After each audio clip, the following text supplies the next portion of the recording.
Rita Chandawa Chaba, la fille qui est décédée le jour de son mariage.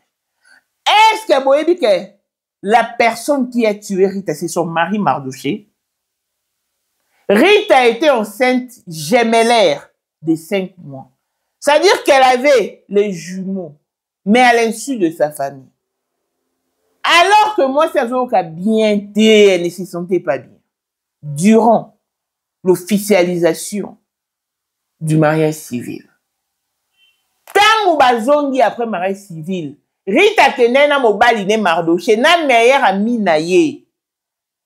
Bakei place bakena ki Rita oyo kaka bien te. Mobali a ébissé. Le temps du mariage approche. L'heure du mariage approche. Si le roi a un médecin, c'est un médecin stagiaire. N'a que kosoma bakisi na yo perfuseur pour te redonner la force. C'est ainsi que Mardoché a somi bakisi. A sali ba mélange à perfuser Rita. Pendant la perfusion, Rita ba nous ça va convulsion. Abani komi bouaka. Nde mobali ayo zo réflexe ba benga taxi ba kene ngalema.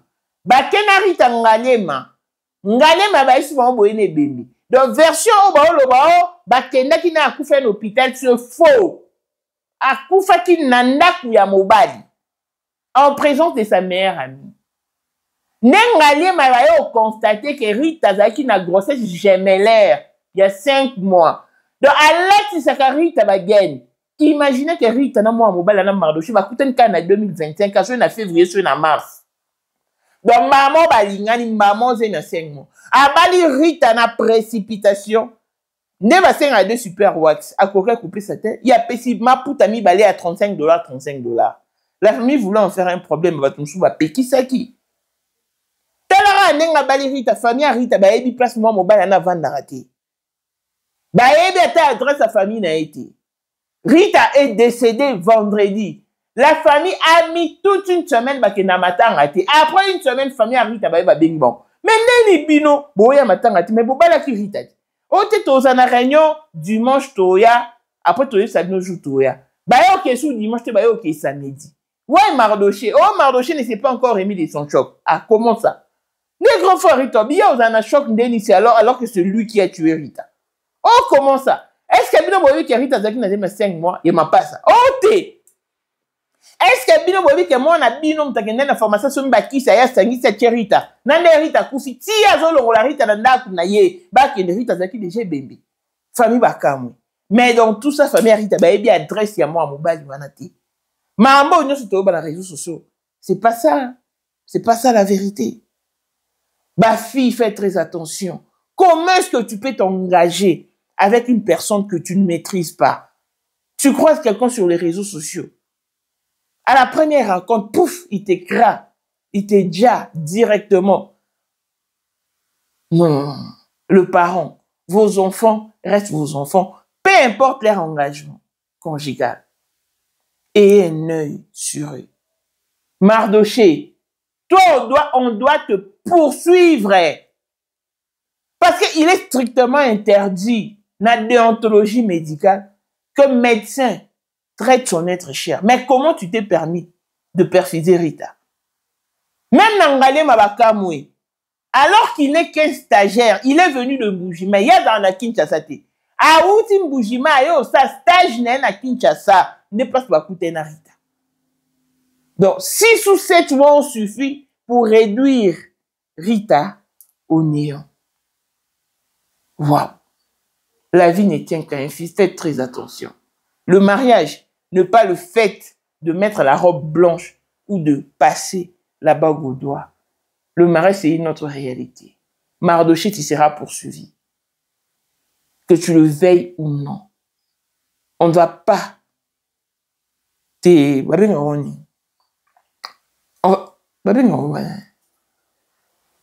ne vas pas recevoir ton numéro d'ordre des médecins. Parce que ce que tu as fait est inconcevable. Tu ne vas pas être décoré, médecin, toi. Courage à la famille de Rita. Courage à ses frères. En tout cas, courage à toute la famille éplorée. Si le lot, Mardoché n'a qu'une matanga Rita.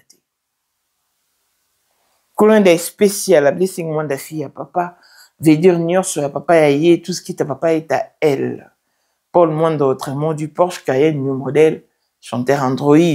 Élisée, madame de mon cœur, Montaleku à 21, Miros Bintou na London, grande sœur propre, monté ma Willy Chimbalanga, Abraham Toko Yamado, Toko Nabelana, à Lost, Jean-Pierre Kibesi de Panama, ya maman Marie-Jeanne Kibesi Ndongala na Paris, papa na Cleves Kibesi, Anjo Mbika Songo, grande sœur propre, femme à la Bentley, Sandra Kazali, maman Denise, monté Eric Jeng Elon Musk, papa le millionnaire Snoop Dogg dans les millionnaires et qui Ross Claudine AC Milan à London. Blaisette Mbien à Switzerland, une fleur femme en Italie, la dauphine 50 à Congolaise. Unichi bande des femmes intelligentes. Béni Antonio, la main d'or 3 fois canon. Mireille Tamouine à Milan, Christelle Chali Katoko le Halem à Grenoble. Toute option boss mon kuna Estreli Lukuna. Voici Elon Musk, Eric Jeng, l'homme à 35 Ferrari. Katala iso kobenga kinga presidente. Photo est Jenga d'abord biso. Municha na mkonza mwa kaza. Rivière na mettre publicité. Ou mettre diva au moins baka. Nyonso badio. Oh, Voilà mon amour ça est sur mon mkonza mwa Jenga donc. vraiment. Vous êtes tous hommes d'affaires. C'est Lipa Sabambongo, à Djobu, le tant que vice-président. Il y a eu du monde déjà au pays, dans le monde entier, président de Silika. Bon, donc, ma camion se fait PPL, on a commis parler ce qu'on dit, Batinga, Voice, ou du Congo, ou du partout, Kini, à Tinda Kibo. Tant que vice-président, il y a beaucoup de parlement, et ça dessous du parlement, pour président Djenga, pour qu'on a moins à Mkada au Silika. Toro mama trote mama bilamba po mama bilamba toto yi na kati ya Congo tous les affairés ayebaki yango place banana Congo tous les maîtres donc bayebi mukonza mwana muke mutabanda yango abotami nango kombo na ezali ya ma campagne lelo na nina yeba etaki de kusabu les airs affairés. Mais pourquoi affairés dans la yo? Et pas la yo, mais la yo on a la yo. Les airs affairés dans la yo. 2025, le 14 février 2025. La numéro 1 à Bissau, le grand moufti. Numéro 1 à Bissau, il est. Nam na lobby à moi. Donc, numéro 1 à Bissau, il est. Nous allons parler en le vélo.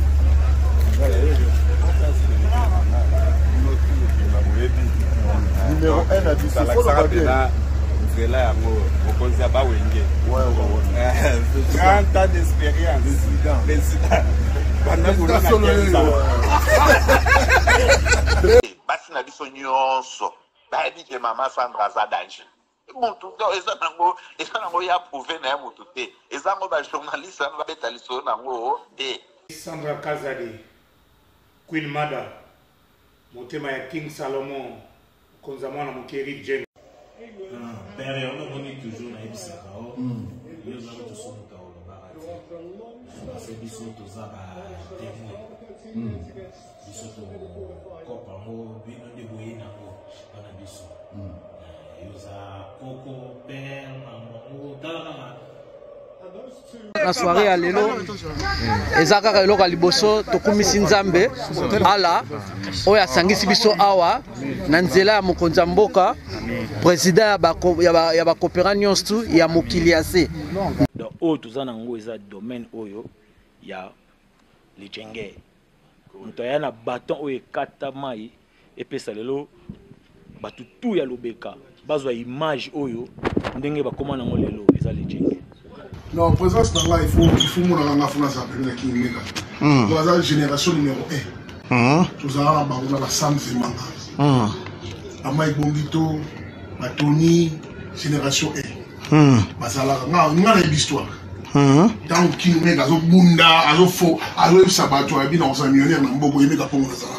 $1000 yango wana bomoni pe Emeka Pongo apesi Emeka Pongo ngai pe Dani Image bomoni $1000 ba pesinga yango naza nango na lakisi pe bino King Meka merci et comique. Merci d'avoir mon président, c'est ma toute première fois dans l'émission de l'émission. Merci à président Nanga, pour na 2025 yokangai malamu bijou la congolaise aeli bino ba formule sika mama ko benda lisusu mokila te basi lokola yo bakumbi zemi basimbi bana pe batatoli. Témoigner dans ma produit à Maman Bijou. fin de l'année 2023. Et je suis tombée enceinte. En tout cas, j'ai respecté comme elle me l'avait dit. Bonjour ma bijou, Néla Remixé, maman, Zamba Pambole, Et c'est ma tante qui est en RDC qui avait acheté des thés pour moi, des produits de Madame Bijou. Je vous dis, ça n'a même pas fait un mois. Je n'ai même pas fini le carton des thés, des produits qu'on avait achetés. Tellement que j'en avais marre, je désespérais. Regardez les résultats vous-même. Bongo na menu na biso toza na bakisi ya kobota ya ko traiter po ato koma ki poso lokola mongusu yaka ma bijou nzamba pampulo ya ne opesa te ma futa na ye salika bana ya kotemane ma bijou merci olingo koma na ba forme yaka olingi okondisa nzoto ya bomwasi kokolisa nzoto ya bapapa pe kokoma nsima inene yaka na lombango toza na bakisi ya diabete kisi ya makila nyonso oyo koye koluka tozoteka en gros et en détail bongo soki olingi osomba pe po banda ya yo business yaka benga kaka mama bijou na banimero oyo plus 1 207 51 80 632 Toli Soussou na plus 243 84 40 99 215. Koutae na TikTok, Sketch BL MK, na Instagram, Bijou MK1, pe na Facebook, La Congolaise Bijou. Boya ba porte na biso, eza pour lele. Touro, toko rate le côté.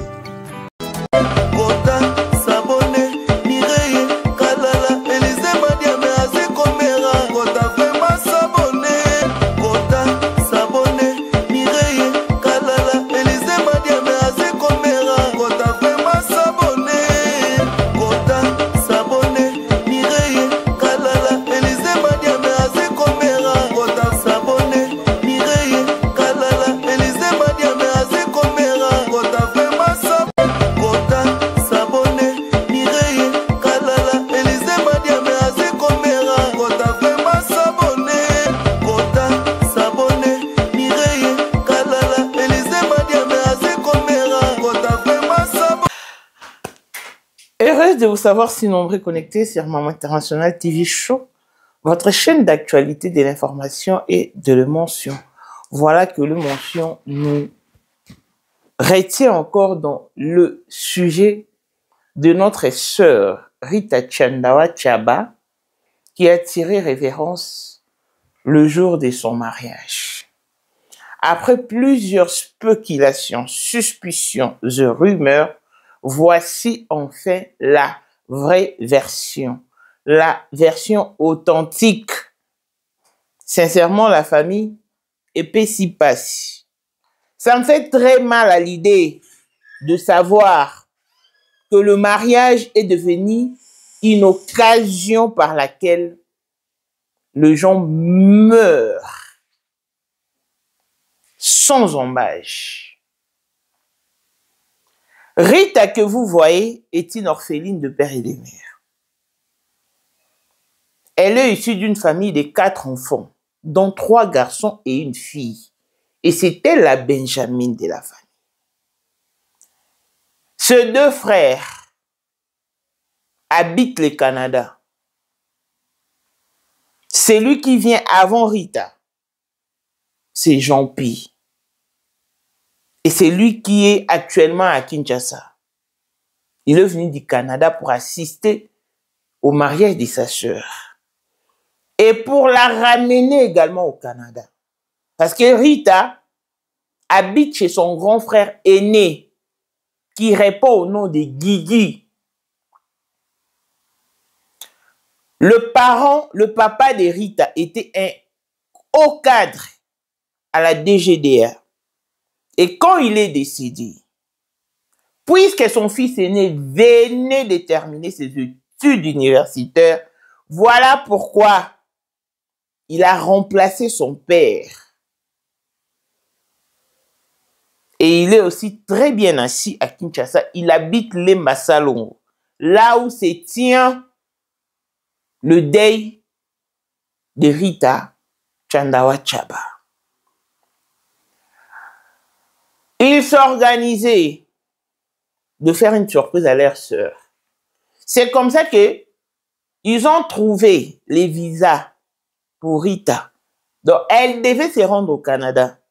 La nouvelle de son mariage est venue brusquer les choses. Mais après le mariage, elle devait quand même se rendre au Canada. Ce qui est sûr, dans cette histoire, personne ne connaissait la réalité que vivait Rita.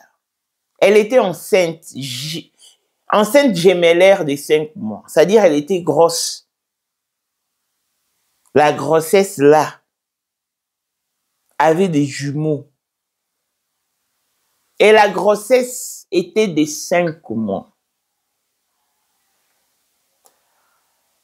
Le mari de Rita s'appelle Mardoché. C'est un Louba. C'est aussi un sujet Louba, comme Rita.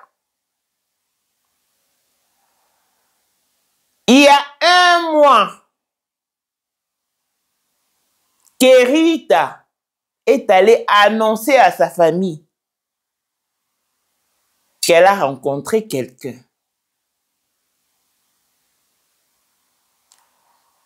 Chose bizarre, na makambo yo, Rita, na mwa mobali o Mardoché, ba yebanika na 2025. Ça, il faut vraiment souligner. Ndenge ezalaka mutu moko aza fiancé na yo, chéri na yo, proposant na yo, boumela. Te, Rita na Mardoché, ce n'est pas le cas. Mardoché, c'est un natif de Mbujimayi. Je ne sais pas si c'est un natif de Kinshasa ou... Mais il habite Mbujimayi. Il a fait ses études médicales à Mbujimayi. Et il est venu à Kinshasa pour son stage de médecin. Après quoi, on allait, avec le temps, lui sortir son ordre, son numéro d'ordre de médecin. Chose qu'il n'a pas encore. Il est venu à Kinshasa cette année. Puisque là, Rita est décédée au mois de septembre. Avec une grossesse de 5 mois. Donc, on suppose que le monsieur est venu à Kinshasa soit au début de l'année, soit au mois de mars, février, et là au mois bon. Et puis, ils se sont croisés. Chemin faisant, bino moye ba fille mususu, ba l'ingate qu'on s'est laissé avoir, il y a de celles qui s'adonnent si facilement.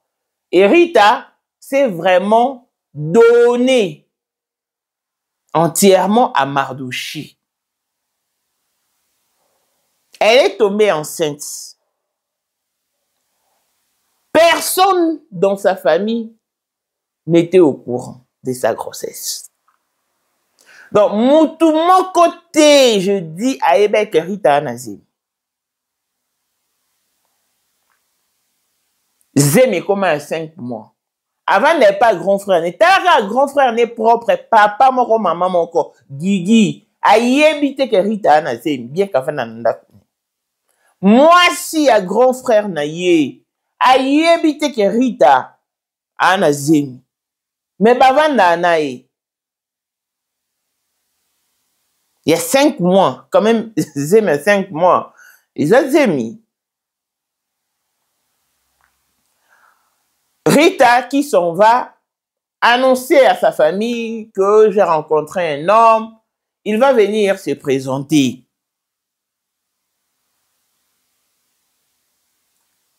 Naïve que la famille était, excusez-moi en tout cas, famille Rita naïve n'a point wana. Il faut poser d'abord des questions à votre fille quand elle vous ramène une telle nouvelle. Bah papa et bah maman, bannissons les sentiments.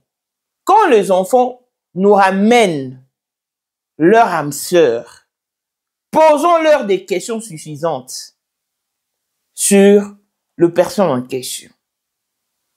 Genre, Avant Narawapi, qui sont ses parents, il est de quelle tribu, il habite où, c'est quoi son adresse, qu'est-ce qu'il fait dans la vie. Il faut poser toutes les questions suffisantes pour connaître la personne à fond. Ce qui n'était pas le cas de la famille de Rita à l'endroit de Mardoché. Rita qui les annonce la nouvelle, Yambal Naye, Azoya, Aoya, semaine prochaine. Parce que la Rita, dans son plan, elle courait derrière les temps. Or, Nabaluba, moi si Oazana Zemi Babala Kaiti. Babala Kaiti. Et puis, yo mobile ya Rita Mardoché, oza mlubo wa mkolo. Yo yebite que moi si ça c'est Babala Kaiti. Talabandeko, vous qui négligez la tradition, vous qui négligez vos coutumes, faites très attention. Négligez vos coutumes parce que vous êtes assidus à la prière. Vous êtes des chrétiens fervents et pratiquants. Mais si ce n'est pas le cas, pratiquez vos coutumes. Ce sont nos familles respectives et nos coutumes à nous. On a grandi avec. Samwe Panzani, famille Rita Kindoki, famille Nabakoksa, 60 ans, et papa Tikali, il a retourné le panel. Maintenant, ce sont les enfants qui partent avant 30 ans. C'est faux et archi faux. Toutes ces informations sont fausses. Rita, que vous voyez, n'a jamais été drépanocytaire. Elle n'a jamais eu de problème de santé. Seulement qu'elle a croisé quelqu'un qu'elle ne maîtrisait pas. Mardoché. Ake, à l'obi na famille n'est que mon bal n'a pas s'est présenté. Mon bali accueilli à s'est présenté. A sengi bango facture. Tara jour mon bal a présentation. So y présentation, bah c'est une facture. Tant, oyo s'est présenté, oyo a facture. Okoti ka famille ton ba rédiger facture parce que tu as vu ce que ceux qui ba sali présentation c'est que ba yo senga facture. Tala kara mobile a Rita et présentation azo senga facture à la hâte. Vous pouvez faire la facture famille Rita babi non. Tu peux sur facture T. Parce que tu as famille mounene. Biso famille à papa, il faut te consulter famille maternelle ya Rita.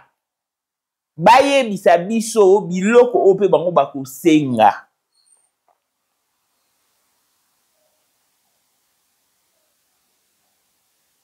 Mobile l'ingeka jour à qui na facture. Wow. Ok. Moi na bango Rita comment tu as pression facture. Bah yo sa facture. Nabiloko basengaki Mardoché. Basengaki deux super wax. Yo soi-disant médecin. Oko bala mona bato. Incapable yo fournir ne serait-ce qu'un super wax. Apécité. A sombi bama puta moko bateka na Congo wana $35. Oh. Mon famille ba moni babi mais vous avez super wax ta biso ebi ka bala moi c'est na super wax mais a pesima puta ya $35 tant batu banjo ba vous avez super wax te ba papa de Kabarita ah oui non on va pas en faire tout un problème tout tika l'essentiel est que moi na bala ki na yi Rita Koufé vendredi, il y a semaine passée. Donc, versement, il y a d'autres, et Salamaki, samedi, il y a semaine écoulée. Donc, entre le jour de la remise des dots et le jour de la fête, il s'est écoulé une semaine. nde bakei bapesi biloko yango famille mpe balambaki ka ndenge ezalaka bapesi bango baservir belle famille balie mais ti baservir belle famille jour ya remise à dot batuna na bango te ke o bovandaka wapi o te batunaki te baverse ka dot et puis bakei.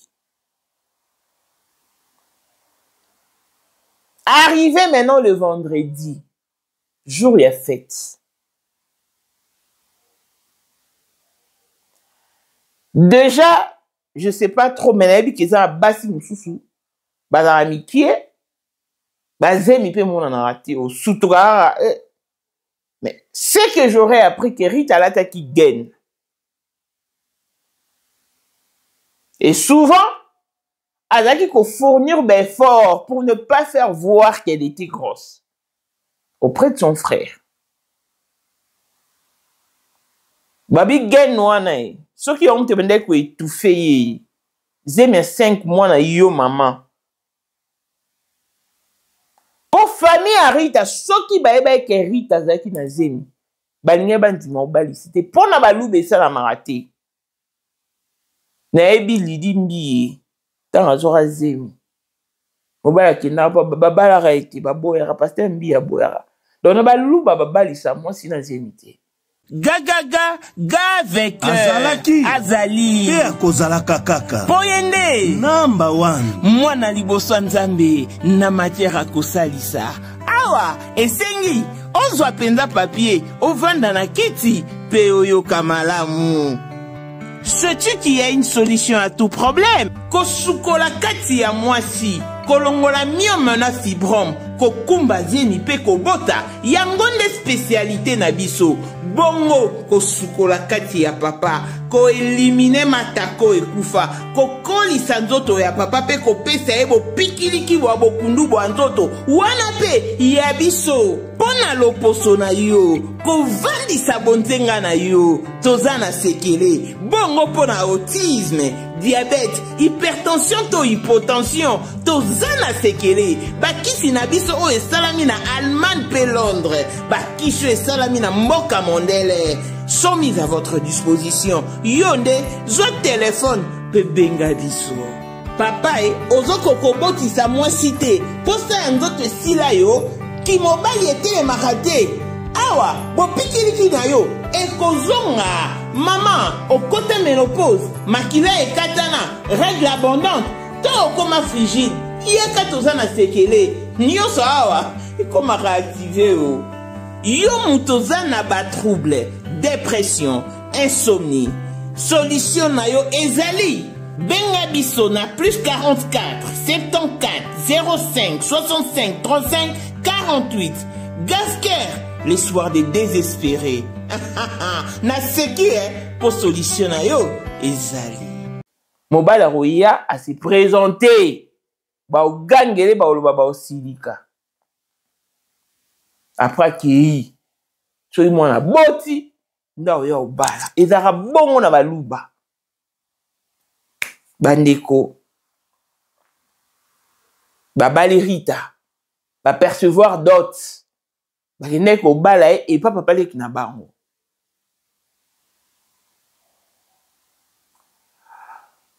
et si vendredi ezaki jour à fête Nakin babie koma binomo boluki espace na bino boluwe espace bobengisi batu obaoya bobengisi pe officier ya état civil aya ko célébrer mariage na bino to aya ko officialiser ba engagement na bino aya ko célébrer mais ko officialiser.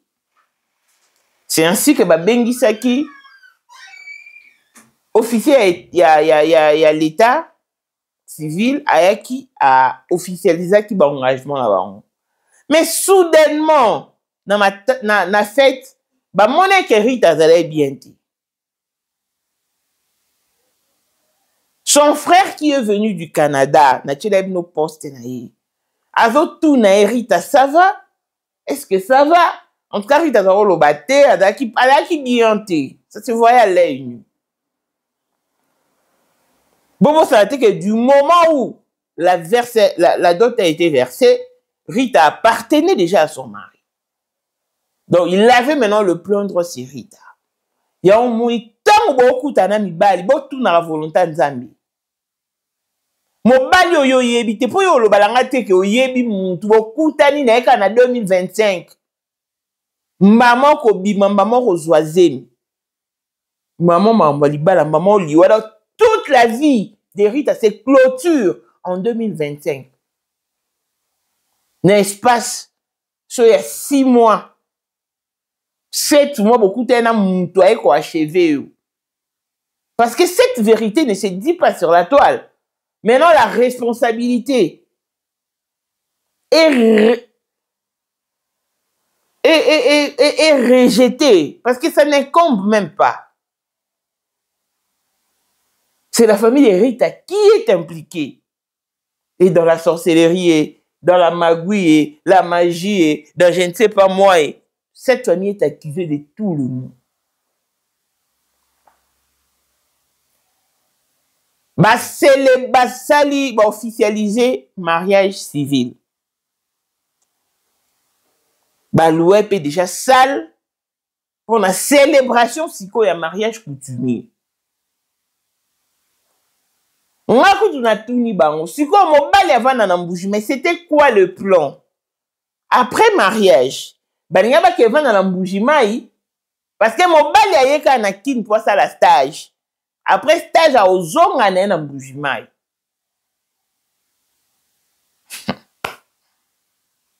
Les amis, après l'officialisation de leur mariage par l'État, l'officier de l'État civil, Rita na mobali nae, bakoti na mutuka, na chauffeur na bango, accompagné de la meilleure amie de Rita. Elle habite également Salongo. La meilleure amie de Rita, ba yebani bien na Rita, na ba yaya ya ba Rita. Pourquoi? Parce que maman ya meilleure amie ya Rita, na maman ya ba Rita, bazaki ba camarade. Et le quoi ba vana na Salongo, ba na Salongo, c'est ainsi que ba garda amitié na bango. C'est ainsi que elles sont demeurées amies et le jour du mariage, c'est elle qui était avec Rita, sa meilleure amie. Donc, après l'engagement du mariage civil, l'officialisation du mariage civil, Rita, accompagnée de son mari et de sa meilleure amie, sont partis. La famille est partie à son tour, la famille du gars est aussi partie. En tout cas, il n'y avait plus personne. Ils attendaient maintenant le grand moment pour venir célébrer les mariages coutumiers. Place au monde qui s'y connaît salle, bah annoncer que marié à Koufi.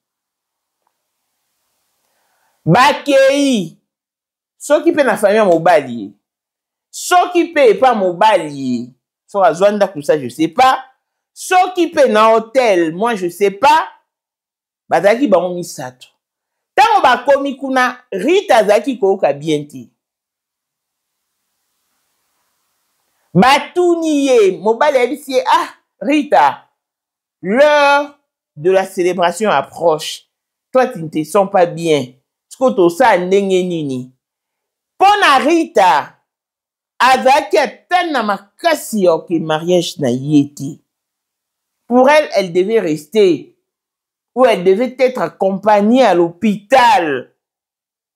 Ba checker.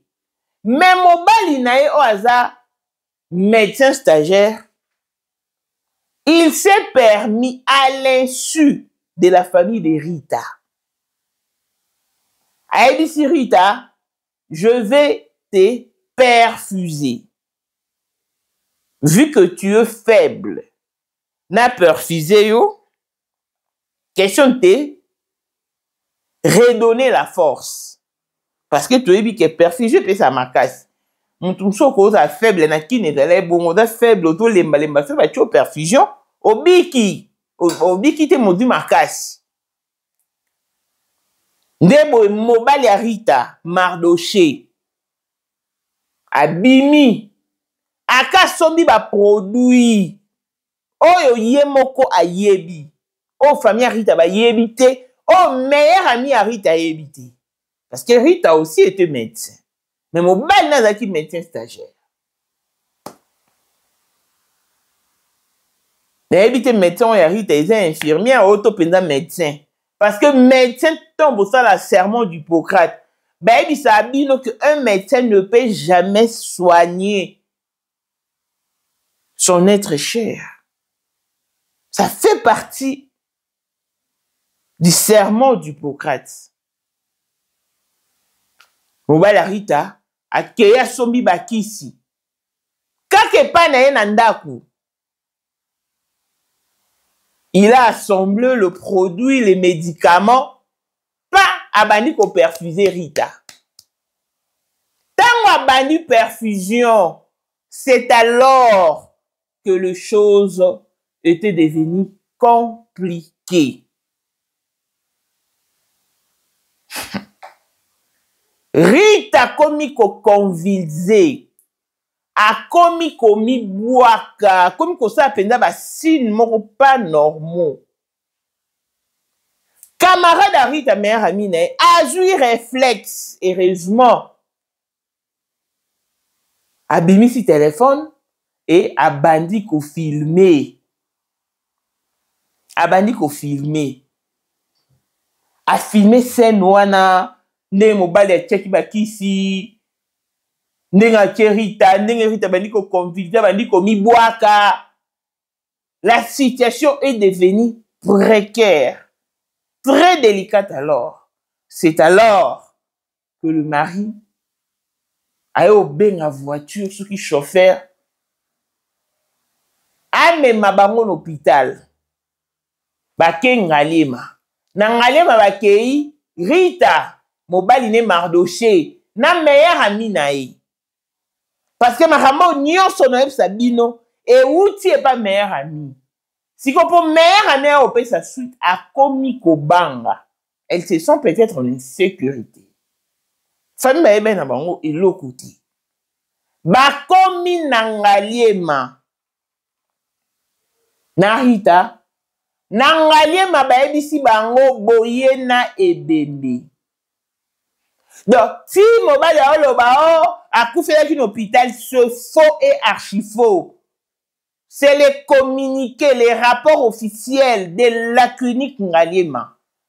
Ben, ici, mon balina mère ami à Rita, boyena ebembe.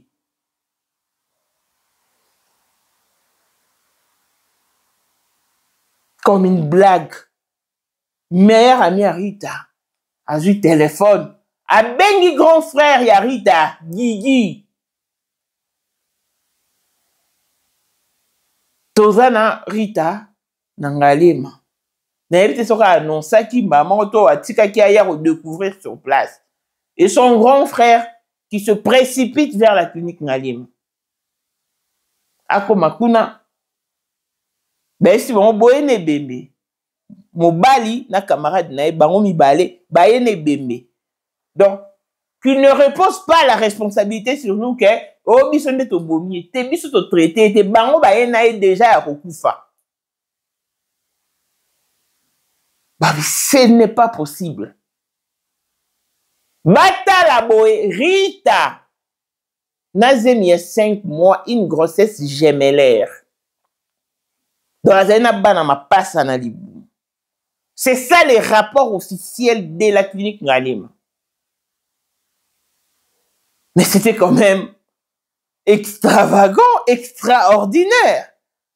Bah médecin, bah nous tout dans mobile ya Rita, mais tu es quel genre de médecin? Parce que un médecin ne peut jamais traiter son être cher.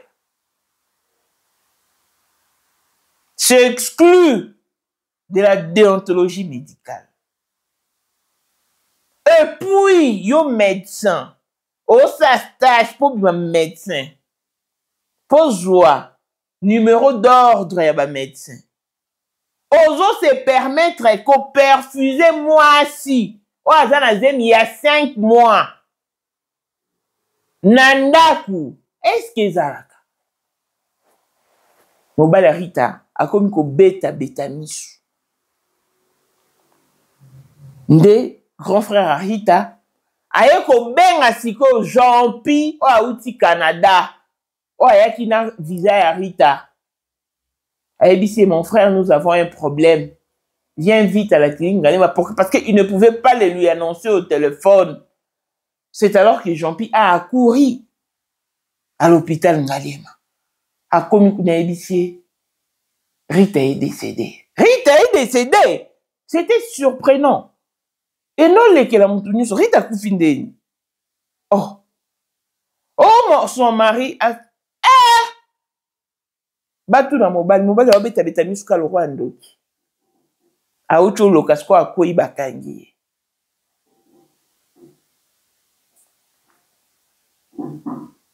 Kolela wana sous le choc, sous l'émotion, tout le monde est rentré. Ozali na monde entier, offre oyo ezali pona yo ndenge tolobaka. Mabele ya mboka batekelaka ngo bapaya te. Offre oyo toyeli yo ezali na kati ya Kinshasa Baluku, non loin ya Wenze ya Menkau. Awa tozali siko voisin ya parc de la vallée de Lancele oza mobimba. Ah, okomi voisin ya Kingakati à $750 ya pamba oza na terrain na yo. Mais à $1000 lorsque tozo salela yo ba démarche ya ba document administratif wana osombi na $1000. Mais soki okozwa acte de vente ya pamba toko tekela yo na $750 ya pamba. Eh oui. Aux appels la possibilité à cause à crédit comme d'habitude. Il suffit qu'à Kalisolo. Contactez numéro nabiso eux ils allaient afficher. Comme la biso juste message. Toko tinde la yo ba détail nyon soto nenge et sengaka. En tout cas, ah oui. Awa okozala décider terrain. Il y a problème te bien organisé, bien tracé, bien loti. Awa eza makambute ki leka na lupangu ya voisin poko ma epa na yo. Non, nyonso tu awa ezali très clair mutu akokota epa ya mutu te. Tolobaki te. Na $750 ya pamba oza na terrain na yo, mais na $1000 lorsque biso tosalela yo ba démarche ya ba document ya l'état. Tala neti papa na biso oyo awuti France, papa na biso Claude aye asombi mais a témoigner à travers maman na biso Aisha oyo azaka awa na Kinshasa. Ah, tolobaki te gonga yango oyo komakolo lupango. Vendredi wana bavandi samedi aucun signe de la part de la belle famille de Rita. Mobali obenga te bandeko mobali pe obenga te. Ne bandeko ya Rita ba obenga bango samedi. Mais nini tozaki na bino parce que officiellement Rita akomaki ya bino bobalaki. Mais nini moi na kufi depuis vendredi parce que kufi na pendant la journée hein. C'est la nouvelle qui s'est répandue le soir ou la nuit. Bokei bo salisine d'éviter parce que normalement bobi place boaki ko bala Rita. Il fallait que normalement de bokenai bozonga poto sur la mabino boké. O tetoya dimanche toza na réunion familiale. C'est au tenir réunion na biso ndetoye sabino jour nini toya. Parce que c'est nous sommes aussi sous des chocs hein bon on lo ba famille mobile. Ka biso so ndetolobi ba lié mwana o kindoki o bandeko. C'est ainsi. Bango ba ozela bango ba sa réunion dimanche pour ba communiquer bango jour ba ya mais ba yo ya samedi. Parce que matanga Rita ezai pas grand frère na na lemba salongo. Grand frère na Guigui. Son frère est né là ça doit vendre.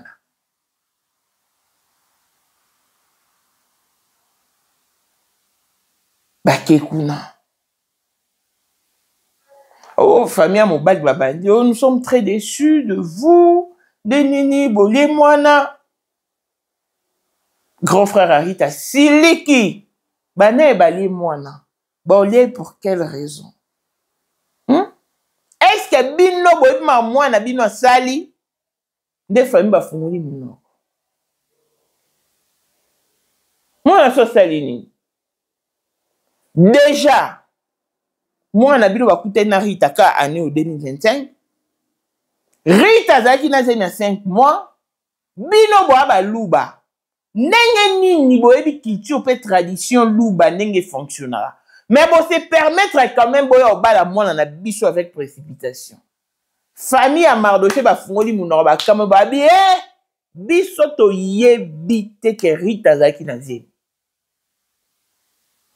mwana na biso parce que ntango bango bakende Mardoché azala ete batuni bango wapi Mardoché oh il est encore sous le choc il ne s'est pas encore remis de son choc il va venir après oh se remettre de son choc alors qu'il en est l'auteur na ye na biso na koza na choc est-ce que boyebi ke Mardoché muta bomi Rita oh comment ça bayo bimisa vidéo ndenge Mardoché akendaka so mbakisi ayeye moko asali bamélange oyo ayebi atie Rita na ndenge baokenge aliema oyebi ke camarade ya Rita azwaki mpenza réflexe ya kofilme makambo nyonso na nde baso bango boyene bembe nyonso eza na kati ya video famille bakamwe babi ya bon biso oyebaki te nde boye bon toke tosolola na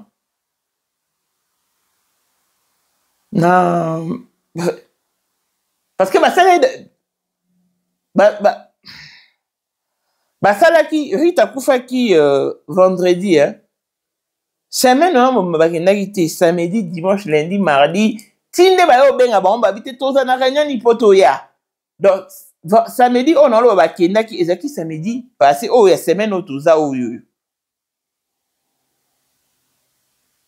donc samedi dimanche lundi mardi po tokoma lelo oyo toza donc ils ont passé pratiquement une semaine sans okende na matanga ya Rita oh ça va biso toke tokoya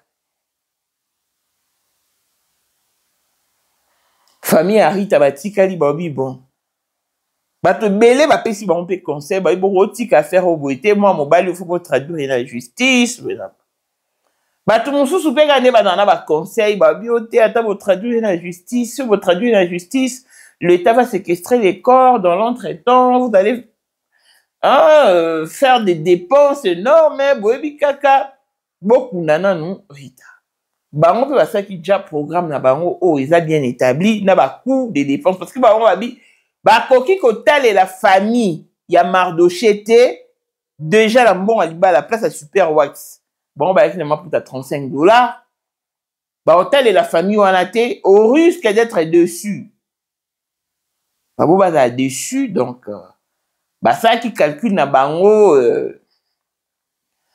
na montage financier na bango basalaki arrêtaki basala veille mortuaire parce que babi na kin avant qu'arrêter date il faut d'abord vous trouver salle pour la veille mortuaire pour ce vous trouver salle en tout cas bobi c'est bembete de bazaro lukana salle bazui salle ils ont arrêté d'enterrer Rita les 11 c'est-à-dire la veille mortuaire se tiendra le 10 octobre et l'enterrement aura lieu le 11 octobre. N'étant aux familles kokende sous pour la deuxième fois, bakendara samedi et puis bayo kende lundi ou mardi, pesi bango programme oyo bango basalaki na coût oyo évalué. Pesi bango programme biso sali yango oyo. Coût évalué yango oyo. Botala boyebisa biso soki bino boko contribuer na nini parce que officiellement bobayaki Rita nde famille balobi te biso tokei toke kosolola soki mpe totrouve compromis tokoyebisa bino participation na biso soki ekose situe na niveau nini nde bomoni baozonga lelo famille ya Mardoché Mais dans toutes les, dans tout plutôt, dans tout le allées et venues au Baosala, Mardoché a aucun été. Parce qu'il ne s'est pas encore remis de son choc. Bandeko. Maman nyonso bomoni o famille tala. Ba famille ole to komo sarani to utika ba famille ngo Ba famille on kande bokoli biso e kolisi biso. Ndeni to komo kanga ba famille on ndoki na loyenge. Parce que il y a 2 ou 3 semaines passées, cousine ya Rita a outé ko bala. A outé ko bala. Bon kutu babi ma bale landani. Nzoka ya Rita ezali koyena ka bambi na catastrophe. Babasi. Bozo sala ndenge nini. Pour bobala avec précipitation, Rita n'avait que 28 ans. Course en ozo son nani. Yaya. Chokutena Moutou cherche d'abord à connaître la personne à fond. C'est ce qui est important. Pour yeba Moutou à fond. Et c'est à 3 ans, t'es 50. Et c'est à rozon dans la prière, dans la bolongo. C'est Dieu qui va te montrer la véritable face de la personne avec qui tu veux t'engager. N'habiter.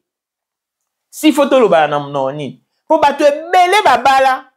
Babala pour impressionner. Babala parce qu'il y a bala jogo, bala joueur, un ne matala, n'angane qui m'a tué. Les autres là je m'en bats les couilles. Babongo. Mais on battu que le mariage est un engagement sérieux et sacré. Tala, n'abi sarabino li bala, et un robe blanche té. Et un fête té li bala, et yo na mobali na katenda. Binomi balé entre les 4 murs. Oye binde muninga lalaka. Oye bi arabanda ko ronflé. Oye bi sola nzoto ni. Sola munoko na ye. C'est ça le mariage. Binoto balba les pires, bokanta les pires, c'est la cani maladie. Si. Ce sont les réalités que nous rencontrons tout le jour au son du toit conjugal. Faites très attention. Nandimi pensa que le mariage est devenu une occasion de précipiter le départ des autres. Parce que Rita qui s'engage avec un inconnu, quelqu'un que tu as rencontré en 2025, et aussitôt tu tombes enceinte de lui. Il te fait faire ce qu'il a fait. Et puis c'est tout. En tout cas, l'État congolais, Botel Abisso Likambo, nous exigeons la justice pour Rita. Comment ça, un médecin stagiaire, tu te permets de soigner ta femme avec des produits que toi-même tu connais? C'est recommandé où, au fait? C'est recommandé où? Et pour que na yo.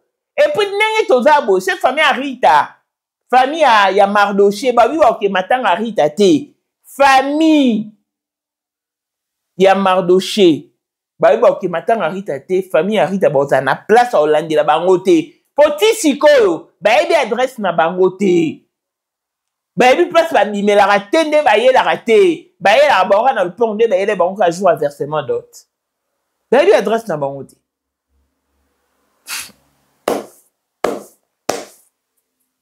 Ebol bukola nzambwana. Ebol bukola. Samu bandanye, Rita Koufi, famille balie, famille ba olie wapi. Famille ba olie le nini. Mobali mutabomie, Mardoché. Mais roye, ça tout ça li mona batu nini.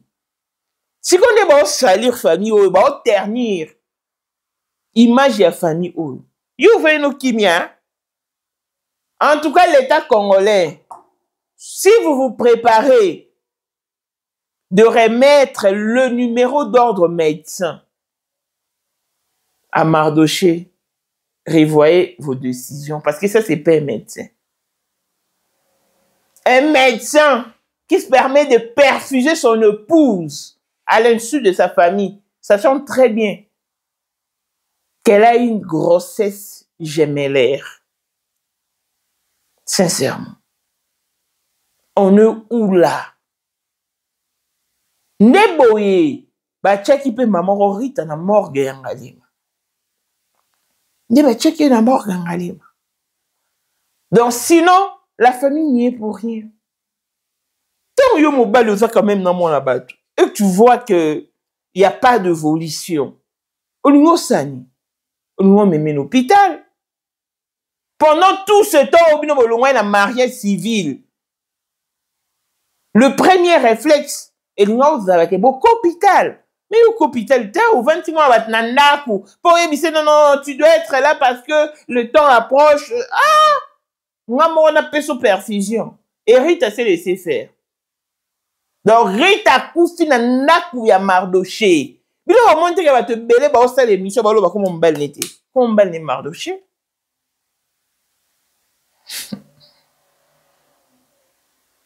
Fabien Barita, babim bazoba.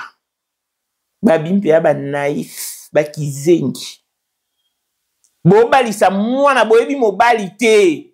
Ni famille. Si siko ba une adresse n'était. Abomel bino mwana. Puis lui va refaire sa vie. S'il était uniquement venu pour accomplir une mission à Kinshasa, aboma ou kafi mora boma. Mais abomi Rita. Abomi Rita.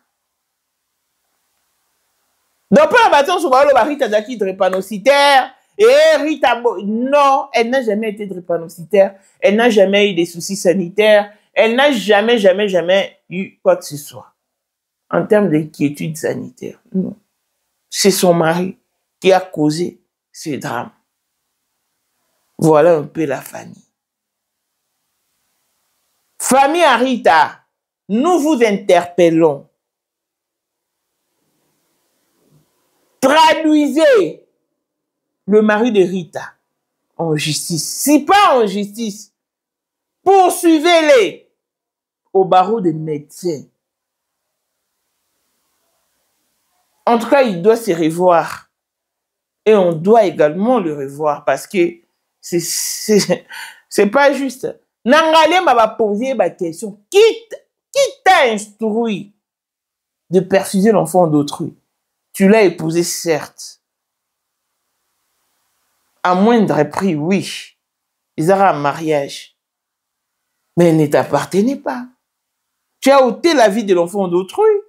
Et tu veux maintenant faire croire aux gens que tu t'es pas encore remis de ton choc. Mais de quel choc parles-tu?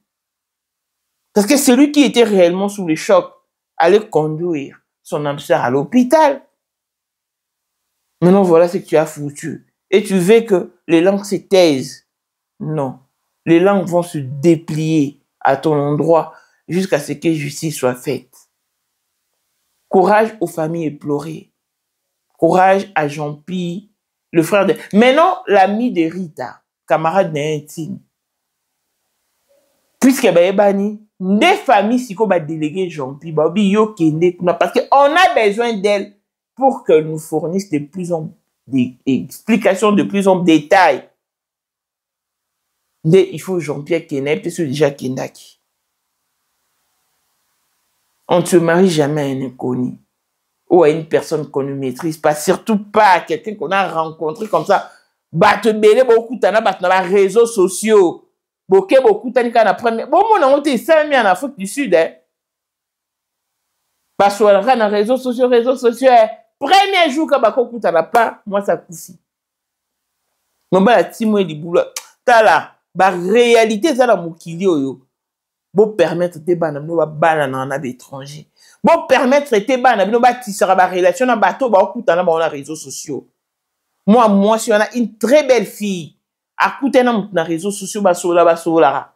A bengi c'est moi ça dit ah ngana oyane nini faut tout ta terrain mo boy neutre place mon public parce que mbala FC OK pas de souci. Biso alo quoi tout ça dans le système ba Taxify ba Uber. Bon ba bengi moi si ba ekezu moi si. Moi c'est un comme ici kango. Je suis chauffeur au place chauffeur dit oui adresse pas pesa ngana mais mongo. Moi c'est à jour kangi lupango ngo photo atineli meilleur ami na ina comme mobile na numéro na ye. Abinga na ye awa. Poison ata et puis bah fille aux bimé prévoir quand même bon un transport. Abi mo loko na si na de toutes les façons na kita kara kiti chauffeur batati ke chauffeur akenae. Et comme il y a un X temps, camarade de Banyo Benga numéro et il est caté. Il est caté. Oh, si n'attend il est caté. N'a je réflexe, on a bien quand même au bal. On a évité camarade dans un banda kala. Oh, c'est quoi numéro nanga? Tant à l'obika bon fille na zaki na adresse bilo on sont pas ju ba soda ba keko ba policier. Ba kuti mobilité. Ba Banyo fouiller si le quoi daki pe na photo na pas ba repérer. Ba kangi. Ba keta nzoka si mola ki libulu na kati lupango wana. Abomi moi c'est un akunye. Ah ouais, salami ah en Afrique du Sud dans le mois de septembre. Bah réalité les autres en Afrique du Sud, je vous dis, ça se déroule ainsi partout ailleurs. Les parents, soyez vigilants. Vos enfants sont le vôtre. Même si ils sont ou elles sont mariés, mais ils vous appartiennent tout de même. Et un œil, gardez un œil sur eux. C'est très important. Longévité et bonne santé à tous. L'on se retrouve au prochain numéro. Bye bye.